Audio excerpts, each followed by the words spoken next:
07:42 a.m. Near Arracourt, France, 19th of September 1944. Fog clings low, thick as wool, smothering sound until it traps every breath inside steel. Inside an M4A3 Sherman, sweat beads down Private Jack Red Kelleher's neck as he crouches backward in the turret, spine against cold armor, face toward stacked ammo racks, his backwards loading stance that drew jokes for months. 2 hands hover over 75mm shells like a pianist, ready for the downbeat. A crackle, radio static. Then, German tone, clipped and sharp. Pantheren, Vorwärts. Engines, heavy, close. The hull vibrates, not movement, but pressure, a tremor that means the earth is carrying footsteps of steel beasts. Fog hides them, fog protects them, fog kills sight, and gives he who shoots first the only chance that matters. Red exhales once. The tank commander whispers, "Steady." A shadow looms. The gunner tightens on the elevation wheel. 9 minutes from now, 5 enemy tanks will burn, and a backwards fool will become the man every loader tries to imitate.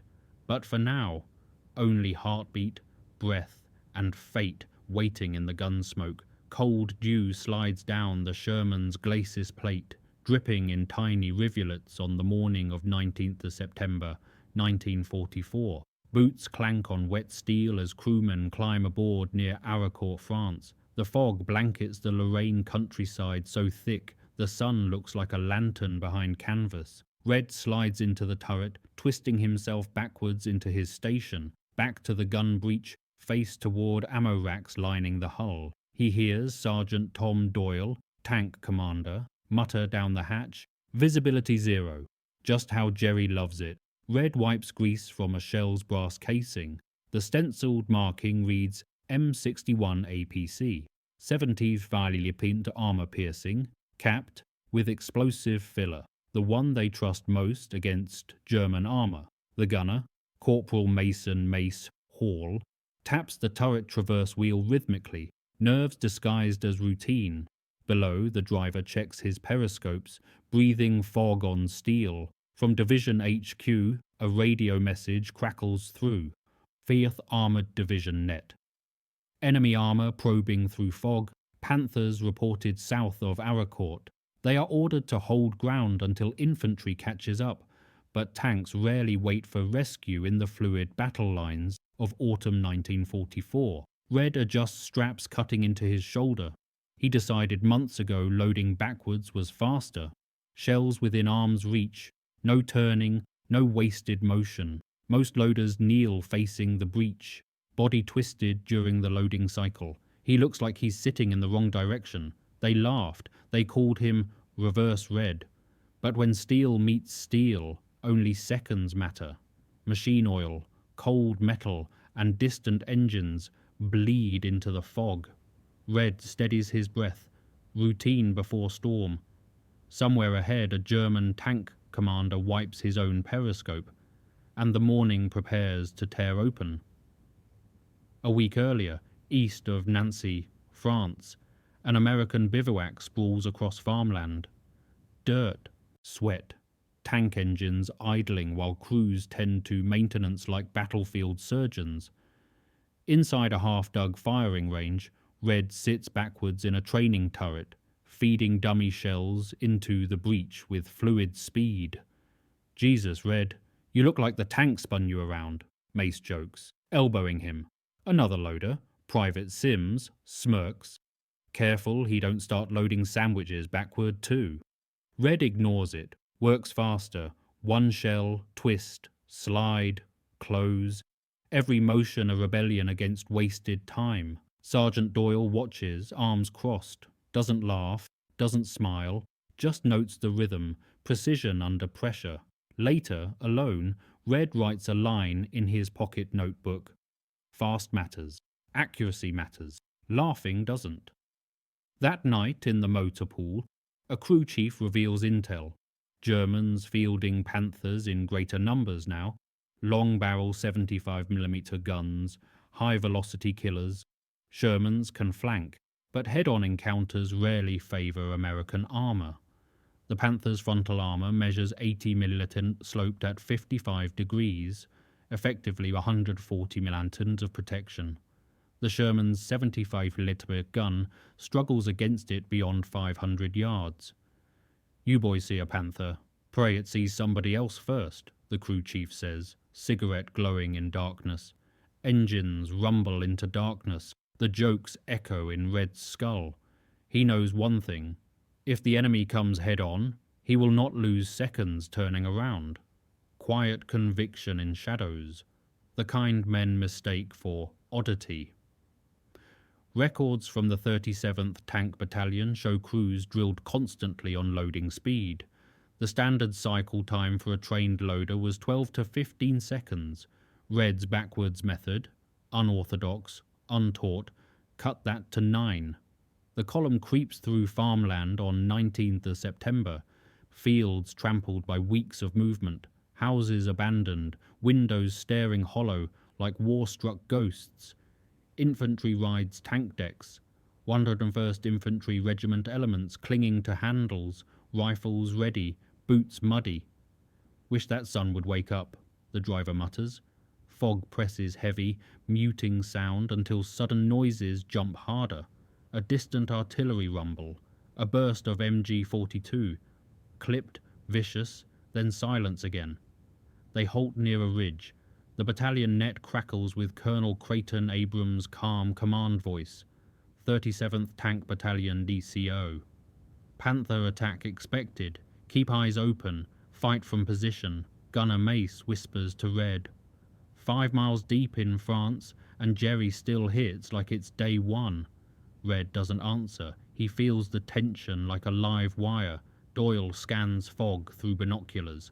"Red, shells ready." Red's palms settle on brass. He doesn't pray.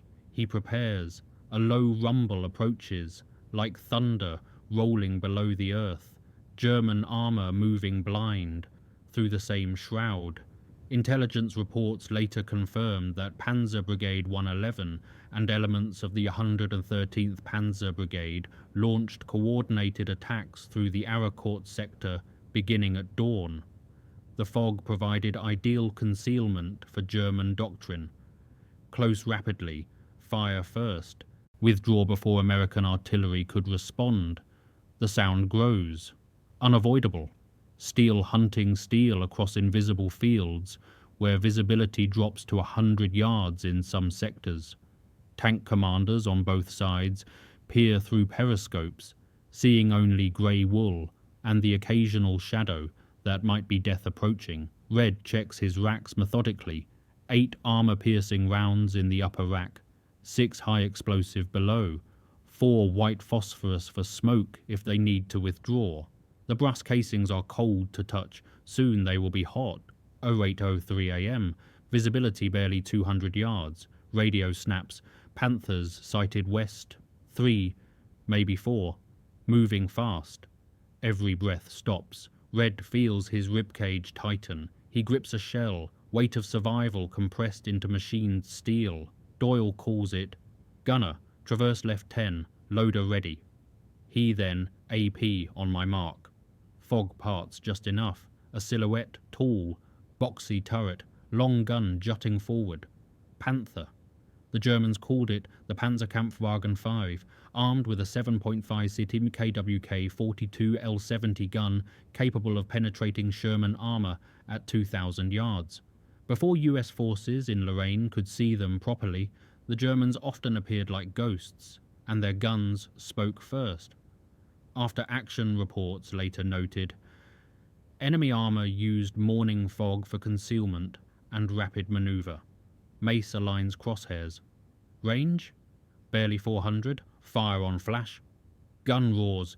He shell bursts near the German front armour. Smoke plume. No penetration but shock and sand cascade across fields. The Panther turret begins to swing toward them. AP ready. Red slams an armour-piercing round in. Backwards stance letting him grab, twist, seat in one fluid motion. The breach closes with a metallic clang. Mace fires. Sparks. Ricochet. Front armour too thick. The Sherman's M61 APC round bounces off sloped plate. Mace curses. Doyle. Hold. Wait for flank. American doctrine. Flank Panthers or die trying. Tank destroyer battalions trained specifically for this, but in the fog, doctrine meets desperate improvisation. The Panther fires.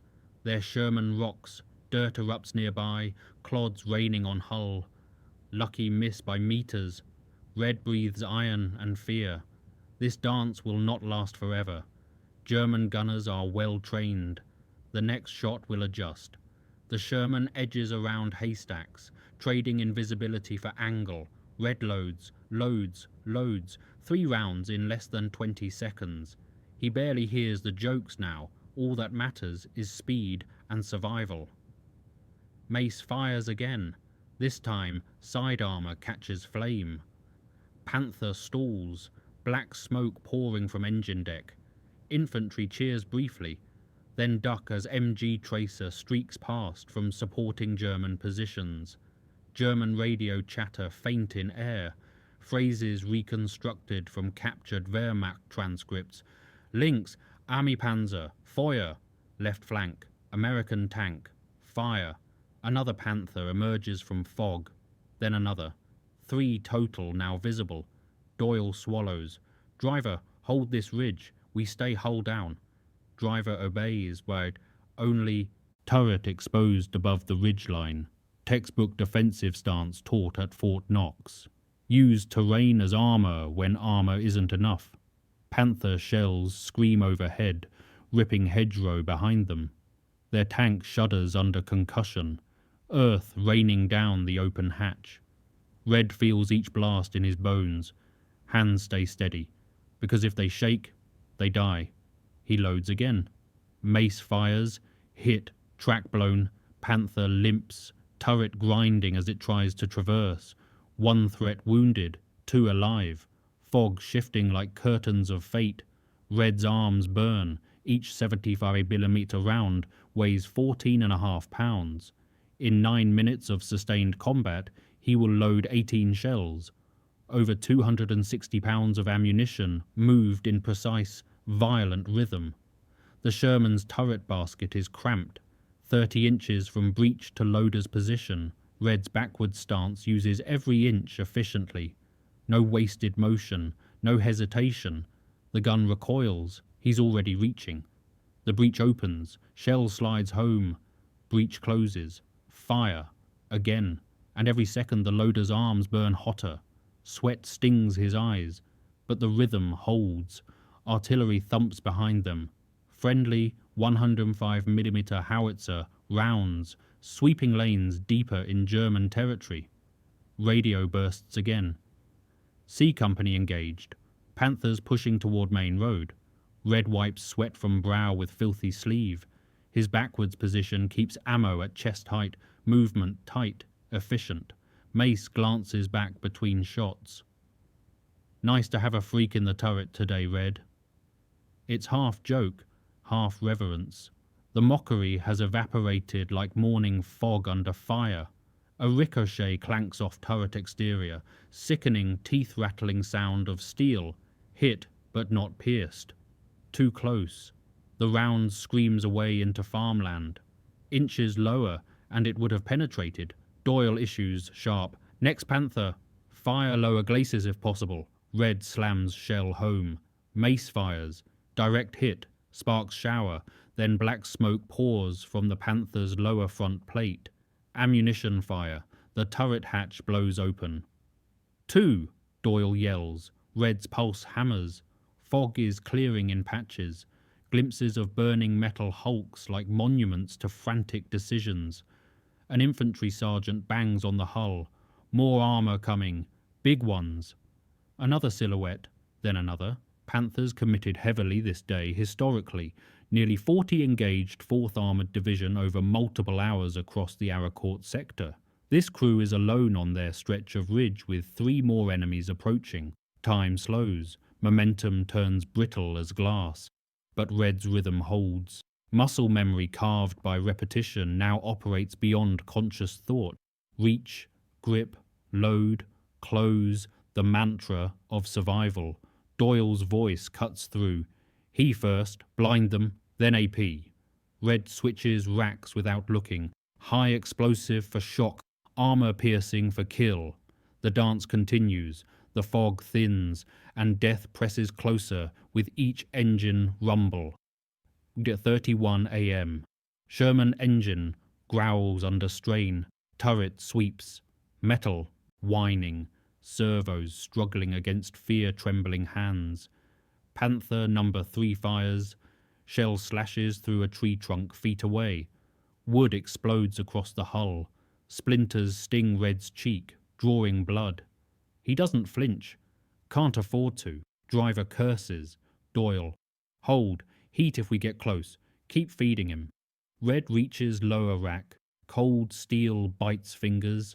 His backwards seat spares him turning and digging. He snatches round like it's weightless, though his shoulders scream protest. Mace fires. Another glancing blow off Panther mantlet. Panther turret swings toward them, long gun barrel tracking like the finger of death. Red's heart drops. Time seems to stretch into eternity. Doyle barks, "Driver! Reverse! Hard!" Tracks churn mud. Hullbucks. Shell impact shakes the air where they'd just been. Missed by a second. The earth erupts. Clods. Slamming against hull rear. Tank doctrine drilled into instinct. Move. Fire. Move again. Never stay static. Static is death. Red braces against turret wall. Rib bruising against metal. Pain reminds him why he sits like this. Spine braced. Arms free to work. Next round loads in 3 seconds flat. Mace fires. Hit. Explosion inside Panther turret. Internal ammunition cooking off. Hatch blows open. Figure scrambles, then falls motionless. 3 down. Fog thinning. Danger sharpening. What concealed them now reveals them equally. Records show that Sherman crews in the Arracourt battles achieved unusually high kill ratios, not through superior armor or firepower, but through superior gunnery, positioning, and crew coordination. Speed of fire mattered. Red's unorthodox method contributed measurably to his tank's survival rate. The air tastes like cordite and burning rubber. Red's hands shake as he reaches for the next shell. 8:39 a.m. Only 2 Panthers remain from the wave striking this sector, but they don't know the Sherman's condition, their vision limited by scopes, crew fatigue, and terrain. The German commander radios, phrase reconstructed from actual reports. Enemy tank, fast fire rate, danger close. Even they notice the rhythm, the unnatural speed of American fire. Panthers typically enjoyed leisurely gunnery, knowing their armor protection gave them time. This crew doesn't have time. Mace leans close to Red between shots. "You ever think about turning around like a normal human?" Red smirks, breath shaky. "Waste time, costs lives." Doyle overhears. "Laugh later, live first." A shell detonates near driver's hatch. Concussion rattles teeth. Vision blurs. Driver grunts, hand going to helmet. Blood trickles from his nose. Possible concussion, but he holds position. Infantry scrambles to cover behind smoking Panther husk. MG bullets whip overhead like angry hornets. Germans supporting fire trying to suppress American movement. American artillery time on target whistles in. Shells crash deeper in German line. Thunder of support, but not here, not yet. They're alone. For now. Doyle scans horizon through periscope. They'll push again. Red. How many AP left in upper rack? Red checks without turning. Another perk of his position. Direct visual contact with ammunition storage. 8. Plenty. And in that simple answer lives the shift. No one laughs now. They depend on him. The backwards fool became the backwards genius in the span of 9 minutes. Fog shivers. Engines rumble again, deeper in the murk. More armor. Always more. Act 2 ends with a quiet, terrible truth. The next wave is coming. The crew has minutes to prepare. Red reloads racks from floor storage.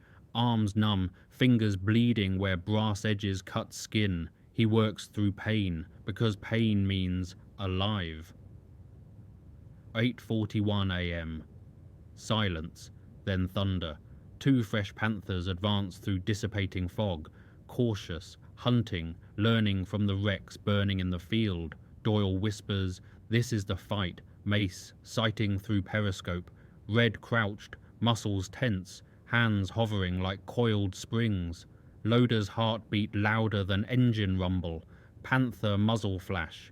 German shell slams into earth short of them, showering soil. They're ranging. Doyle. Gunner, upper glacis. Wait, fire. Rounded whoosh. Recoil slams turret. Hit. Sparks shower Panther. Front, but no penetration. Panther keeps coming. Closing range where its gun becomes even more lethal. Red loads fast. Fluid. Seamless. The motion has become automatic. Divorced from thought. His body knows. Mace fires second round. Tears through mantlet seam where armor is thinner. Smoke erupts. Turret droops. Internal fire. 4. Second Panther flanks right. Smarter. Learning. American doctrine trained to target tracks, optics and flanks. Germans learn too, and quickly. Red grabs next shell. Elbow clips turret ring. Pain spikes. He loads anyway. Gasping. Mace fires. Miss. Shell screams past Panther into tree line. Panther fires. Hit. Hull screams. Armor dents inward. Inside paint. Flakes down like snow. Structural damage but no penetration. Not yet. Driver yells. Engine sputtering. They're wounded. Mechanical damage means reduced mobility. Can't maneuver. Can't withdraw quickly. Doyle voice low. Steady through chaos. We finish it. Red. 2 more. Fast. Red nods. No words. Only action. His backwards position saved seconds 18 times already. Now it will save them again, or they die here. Turret swings.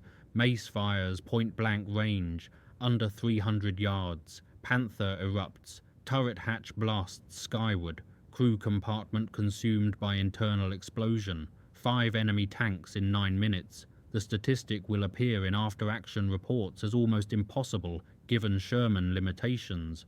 Red finally exhales. Hands shaking, sweat dripping, fog thinning into smoke and dawn. After impacts, silence feels wrong. Air still tastes like burning paint, cordite and earth. Driver coughs. We hit bad? Doyle checks instruments. Diesel sputter unnerving. Oil pressure dropping. Radiator probably cracked. Can't stay long. Infantry climbs back on to tank decks, cheering. They slap hull, shout names, point at burning Panthers scattered across field like fallen monuments to German armor doctrine. A corporal laughs breathlessly. Thought you boys were done. Who the hell loads that fast? Mace points thumb into turret. He does. Freak backwards genius. Red wipes soot from face. He tries to grin but jaw trembles. Not fear. Release. Stored terror draining out like water from a broken tank. Battalion net buzzes. Enemy armor repulsed. Hold positions. Recovery teams en route. But Doyle hears distant sounds. Armor doesn't stop for morning orders. The Germans will regroup. They always do. From burned Panther hatch, smoke rises like surrender. But war rarely grants clean endings. One German crewman visible through hatch, slumped, never made it out. Red loads racks again, fingertips numb, wrists raw, shoulders burning. He works through pain, because stillness invites thought, and thought invites fear. Better to prepare. The Sherman's engine coughs, dies, restarts. Driver coaxes it like wounded animal. She'll get us back. Maybe. Infantry sergeant climbs up, offers canteen, red drinks. Water tastes like metal and heaven. His hands won't stop shaking. The sergeant notices, says nothing. Every man shakes after. Mace slumps against turret wall. 9 minutes, 5 tanks. You believe that? Doyle lights cigarette with trembling hands. I saw it. Still don't believe it. Red stares at shell casings scattered on turret floor. 18 expended.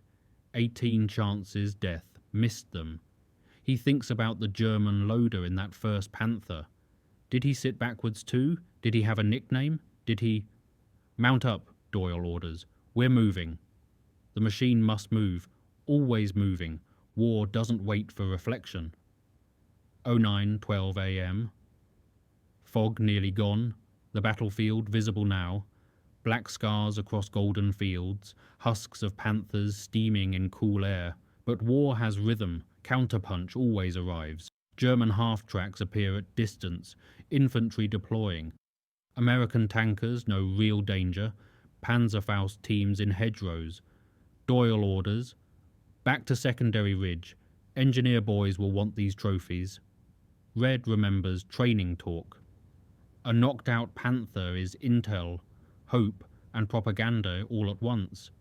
Engineers will measure armor thickness, photograph penetrations, study weak points.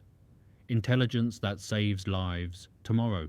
Driver edges tank backward, engine coughing, transmission grinding. Treads grind soft earth, tracks squeal protest. The Sherman is dying slowly but still moves. Red's hands still clutch a shell. He has forced them into clawed shape, and now can't unclench. Mace taps his helmet. You did good, Red. Red nods. Dazed. He sees a German crewman crawling from a Panther wreck, coughing, face blackened, youth etched in shock. Couldn't be more than 19. American infantry reaches him, rifles raised, then held, hands, lift in surrender. No final shots, respect in exhaustion, lives spared when possible. War is steel and mercy both. Suddenly, a sharp crack. Sniper round pings off turret. Infantry dives, shouting, returning fire towards tree line. War reminds them, moments of grace don't last. The sniper misses, someone else won't. They rumble rearward, smoke trailing like a wounded beast limping home. Red faces forward now, staring at horizon, breath heavy, knowing what he endured and what waits beyond the next ridge. The Battle of Arracourt would continue for days. The 4th Armoured Division would destroy over 200 German tanks and assault guns while losing 25 Shermans. But statistics compress agony into numbers. Inside each number, a loader's hands shake. Red closes his eyes briefly. Behind eyelids he sees muzzle flashes, hears the clang of breech closing, feels brass burning fingertips. He opens his eyes, better to see than remember. Later that day, temporary motor pool behind orchard ruins. Engineers swarm battlefield like ants on a carcass. Mechanics inspect the Sherman like medics at field hospital. One whistles at armor dent. Deep, scared steel. You boys danced with the devil. Red climbs down, legs shaky. Mud clings to boots like memory to mind. His hands still shake. They will shake for days. Sims, the loader who mocked him, approaches, helmet under arm. He hesitates, voice low. You saved lives. Don't think I'd have had the guts to try that backwards thing. Red shrugs, exhausted. Not guts, just felt right. Mechanic checks turret, mutters, turret ring almost jammed. Another hit and you'd be a pillbox. Couldn't traverse. Doyle lights cigarette, hands finally trembling now that adrenaline fades. We didn't get lucky, we got trained, and we had Red. Red looks at scorched tanks in distance, German crosses still visible on turret sides. Felt right, or just necessary? He doesn't know, can't know. War doesn't pause for philosophy. Somewhere enemy crews mourn too. Mothers will receive telegrams, wives will wear black. Steel graveyard for nations' sons, all of them believing they fought for something true. Sun breaks fog at last. Gold washing scars across French farmland. Quiet settles. Heavy. Real. The kind of quiet that follows storms. An officer from Battalion S2 interviews them briefly, taking notes. Time of engagement, number of enemy vehicles, ammunition expended. War reduced to ledger entries and typed reports. Red answers mechanically. 18 rounds, 5 kills, 9 minutes. The numbers feel distant, belonging to someone else. The officer thanks them, moves to next crew. Everyone has a story today. Some crews didn't come back. Their stories end in fire and metal. Red sits on ammunition crate, stares at his hands. Blisters, cuts, bruises. These hands moved faster than fear. These hands kept his crew alive. He flexes fingers, wincing. Tomorrow they will load again. Night. Mess tent dim. Voices quiet. Exhaustion has weight that settles on shoulders like lead. Red sits alone, notebook open. His handwriting shakes. Facing ammo keeps seconds short. Seconds save crew. That's truth. But below it he writes another line. War isn't glory. It's not dying while your hands bleed and your friends trust you anyway. Doyle approaches, drops folded paper, battalion note, commendation pending, exceptional performance under fire, recommend Silver Star consideration. Means you did damn good, Doyle says softly. Red nods. He isn't thinking medals. He's thinking of steel ringing, shells slamming, breath trapped in lungs until he thought his chest would burst. Tomorrow new tanks roll in from supply depot. New fog will fall. New boys will joke until shots fire for real. The cycle continues. Engineers at nearby table discuss penetration angles, armor thickness, deflection rates. War reduced to mathematics so hearts can rest a moment. Numbers are easier than faces. Radio in corner replays, official report. 37th Tank Battalion repelled Panther thrust near Arracourt. Multiple confirmed kills. Minimal friendly losses. Red closes notebook. He doesn't need credit. He needs sleep. Needs silence to forget. Or to remember without shaking. Before turning in, Sims quietly asks, "How'd you know backwards would work?" Red looks at hands. Raw. Blistered. Alive. "I didn't," he whispers. "I just couldn't afford to be slow." Lights dim. Generator hums. Crickets replace gunfire. War waits for dawn. But tonight, a loader rests. And in quiet truth, sometimes innovation isn't genius. It's survival, stubbornness, and seconds that mean life. Archival closing note. In the Battle of Arracourt, September 1944, outnumbered US Shermans used terrain, tactical skill, crew coordination, and rapid-fire discipline to defeat numerically superior German armor. Speed mattered. Of sight, of movement, of loading. Crew efficiency saved lives. The after-action reports emphasized gunnery excellence and aggressive maneuver. But inside each statistic lived human decisions made in steel boxes while the world burned. Red Kelleher's method spread quietly through other crews.